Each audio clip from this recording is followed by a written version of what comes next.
నిన్న పెళ్ళికెళ్ళి అంత తిన్నానండి. అంటే అన్ని వెరైటీసు టేస్ట్ చూడాలనిపిస్తుంది కదా! ఎందుకంటే వాళ్ళు చాలా చాలా కష్టపడి మన కోసం వడ్డిస్తారు కదా!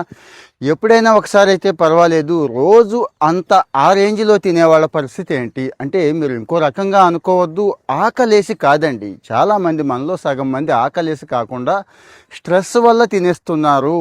అది స్ట్రెస్ వల్ల నిజంగా ఆకలి వేయటం వల్ల అనేది కనిపెడుతూ దీని నుంచి బయటపడడం ఎలా అంటే మనకు తెలియకుండానే పొట్ట నిండా తినేస్తే ఇంక ఎంత వర్కౌట్ చేసినా ఎన్ని తీసుకున్నా ఉపయోగం ఏముంటుంది ఆలోచించండి. సో ఈ విషయం ఈరోజు డిస్కస్ చేసుకుందామండి. జపాన్ వాడి మోడల్ ఒకటి ఉంది. అంటే ఇది ఎలా ఓవర్కమ్ చేయాలో చెప్తున్నాను. వాళ్ళు చెప్తారండి 80% అని చెప్పి. అంటే 80% తీసుకోవడంతో ఆపేస్తే అంటే అది బలవంతంగా పొట్టను తిట్టినట్టు కాకుండా పొట్టను ట్రైన్ చేయాలి. నీకోసమే నీ మంచి కోసమే అన్నట్టు. జపాన్ ఒకినావాలో ఇది చాలా ఫేమస్ అండి. ఇది ఒకటి. రెండోది ఒక హాఫ్ లీటర్ వాటర్ తాగేయండి. ఎక్స్పర్ట్స్ చెప్పేదే నేను చెప్తున్నానండి. భోజనానికి ముందు ఒక హాఫ్ లీటర్ వాటర్ తాగిస్తే ప్రమాదం ఏమీ లేదు. మెటబాలిజం పెరుగుద్ది, డైజెషన్ పెరుగుద్ది. ఇక్కడ పనికిమాలిన కార్బోహైడ్రేట్స్ పనికిమాలినదే కదా మనం తీసుకునేది. ఆ పోర్షన్ ఎలాగూ ఆటోమేటిక్గా తగ్గిపోతుంది కాబట్టి పొట్ట నిండుగా ఉంటుంది.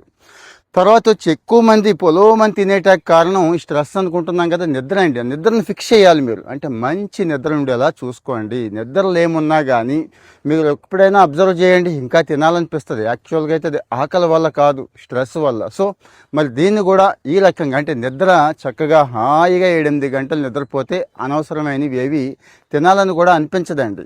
తర్వాత వచ్చి తినే గిన్నెలండి, కంచాలు కానీ. అంత పెద్ద కంచంలో ఆలోచించండి, ఒక్కసారి పెట్టుకుంటే ఎంత అన్నమైనా కొద్దిగాలాగే కనిపిస్తుంది. అదే చిన్న కంచము చిన్న బౌల్స్ అయితే దాన్ని నిండా పెట్టుకున్నా కానీ ఇంతే పెట్టుకుంటాం. ఓహో ఫుల్గా పెట్టుకున్నాం, ఫుల్గా తినేసాను నేను అనే ఒక ఫీల్ వస్తుంది. కాబట్టి ఇక్కడ కంచాల సైజు కూడా మ్యాటర్ అయిందండి. అంటే ఆ బౌల్స్ కంచాలు కాస్త చిన్నవి పెట్టుకొని తినండి. ఇక ఫైనల్గా కొంతమంది ఉంటారండి మనలోనే, కడుపు నిండా ఉండాలండి, కడుపు నిండిన ఫీల్ ఉండాలి, లేకపోతే నా బుర్ర పని చేయదు, రాత్రి అయితే నిద్ర కూడా పట్టదు అనేవాళ్ళు ఉంటారు కదా. ఎస్, కడుపు నిండా తినండి. కానీ ఆ అన్హెల్తీ స్నాక్స్ ఉన్నాయి కదా, అంటే పిజ్జాలు బర్గర్ల దగ్గర నుంచి ఏదైనా కానీ ప్యాకేజ్డ్ ఫుడ్ అండి.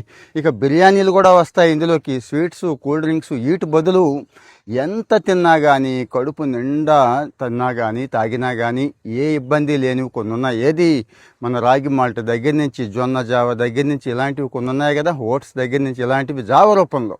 అది కూడా అందులో మంచి మన వంటగదిలో పోపులు వేసుకుంటూ నిమ్మరసం పిండుకుంటే ఇంకో రేంజ్లో ఉంటుంది. సో మరి మీరు నిజంగా ఆకలేసే తింటున్నారా, ఆకలి వెయ్యక తింటున్నారా అనేది గమనించండి. ఇవి బాగా ఉపయోగపడతాయి. కామెంట్లో మీ ఒపీనియన్ చెప్పండి. ఫాలో అవుతూ ఉంటే